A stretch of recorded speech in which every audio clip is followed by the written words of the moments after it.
Hi, I'm Jim Robb. I've been an artist, collector, and storyteller for over 50 years in the Yukon. I'm interested in showing my take on our colorful and unique characters and history of the past and present. Here is my old cabin in downtown Whitehorse, where I live and do my work.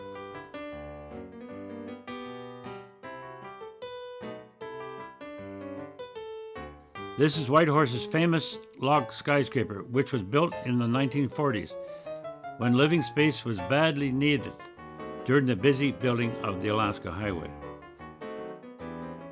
Here is more of my work, Jack London's cabin, which was located on the left fork of Henderson Creek, Yukon. Jack London, of course, was very famous for his exciting Klondike stories. I call the painting Jack's Gold Mine in the Sky.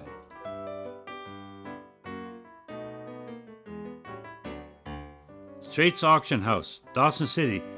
When the gold rush faded, stores like this closed for the lack of business. So in the late teens, he apparently just locked the doors and left town, leaving all his personal possessions and stock behind.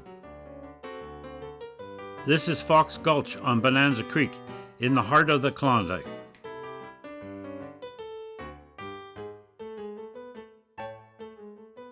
This is myself in 1958, showing my first serious piece of Yukon artwork, called Wigwam Harry Dancing on the Barroom Floor.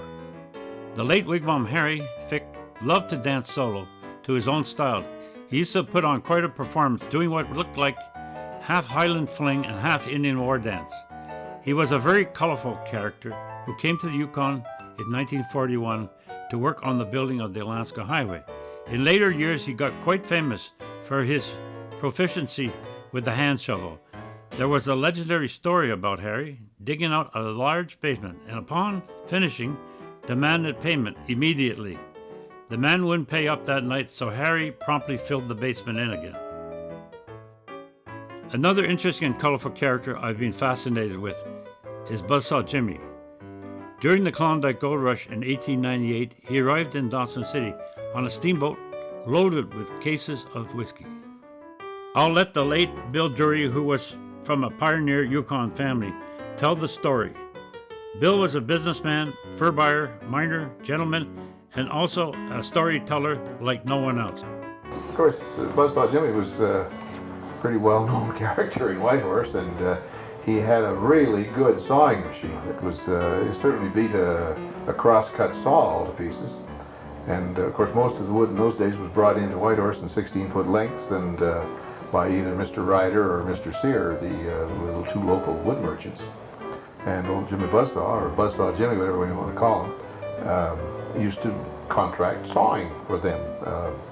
Somehow or another, he fell off the sawing machine. He used to sit up above the saw and move the saw into the log with his leg. So anyway, he fell off the saw and fell off his perch up there and fell on the saw and cut his leg off. Well, anyway, that took him a fair length of time. He was in the hospital, and he got fixed up from that, got an artificial leg, and got back up in the sawing machine, and he could still operate quite well with the artificial leg. And so he was sawing away again, and by golly, if he didn't slip and fall again, and he fell on the saw. But he sawed his wooden leg. He said, "I fooled you that time, you son of a bitch." That's a great story. Yeah. For more great stories like this, please contact Jim Robb at thecolorful5% at gmail.com. Thanks for watching.